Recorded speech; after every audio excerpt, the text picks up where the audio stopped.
नमस्कार. तर आजची आपली रेसिपी आहे अगदी झटपट बनणारे चिकन तवा कबाब. चला तर मग सुरू करूया. सगळ्यात आधी मी बोनलेस चिकनचे लहान पीस करून घेतले आहेत. ते आता आपल्याला मिक्सरमधून बारीक करून घ्यायचे आहेत.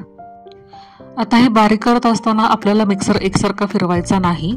चालू बंद करत अगदी 2 ते 3 फेर फिरवून घेतले की हा आपला चिकन खिमा तयार होतो.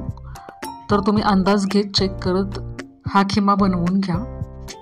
आता एका बाउलमध्ये ट्रान्सफर करून घेऊयात आणि त्यामध्ये आपल्याला सगळ्यात आधी भाजलेलं बेसन, त्यासोबत गरम मसाला, धनेपूड, जिरेपूड, हळद, मीठ, लाल तिखट, आलं लसूण पेस्ट, कोथिंबीर, चिरलेला पुदिन्याची पाने आणि एक सिक्रेट इन्ग्रेडियंट म्हणजे काळं मीठ घालून घ्यायचं आहे.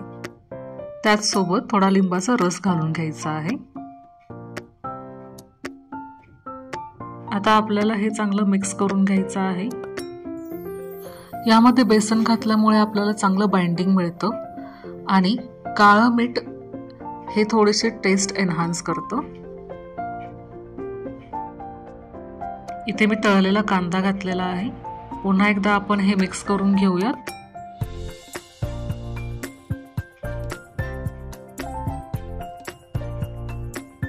आता लहान गोळे करत याला आपल्याला टिक्कीचा आकार द्यायचा आहे. तुम्ही तुमच्या आवडीनुसार त्याची साईज ठेवू शकता. शक्यतो लहान टिक्की ठेवा म्हणजे ते आतपर्यंत चांगलं शिजलं जाईल.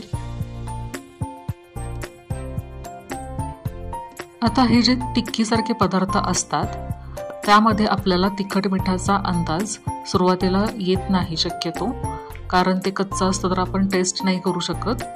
तर त्यासाठी मी काय करते की एखादी टिक्की मी आधी सुरुवातीला फ्राय करून बघते. आत्ताही मी तेच करणार आहे. तर मी इकडे पॅन गरम करायला ठेवला होता.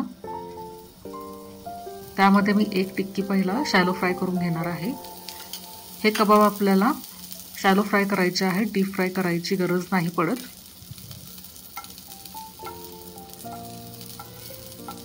तर दोन्ही बाजूनी ही थोडीशी भाजून मी याची टेस्ट बघणार आहे आणि मी तिखट मीठ ॲडजस्ट करून घेईन.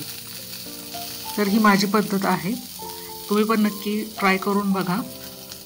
जे लोक नवीन आहेत कुकिंगमध्ये तर त्यांच्यासाठी ही एक यूजफुल टिप आहे.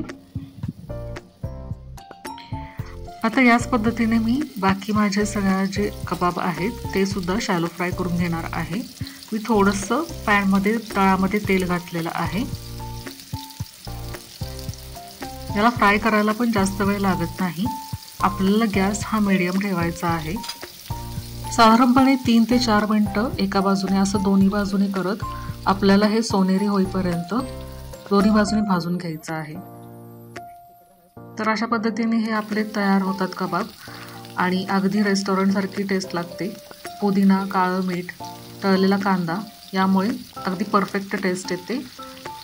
आपण घरच्या घरी अगदी हायजेनिक पद्धतीने नॉनव्हेजचे किंवा इतरही पदार्थ अगदी सहजपणे घरी करू शकतो. तर तुम्हीही नक्की ट्राय करून बघा ही रेसिपी.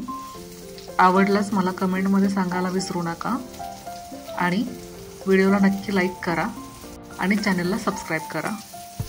पुन्हा एकदा भेटूया नवीन रेसिपीसोबत. थँक्यू.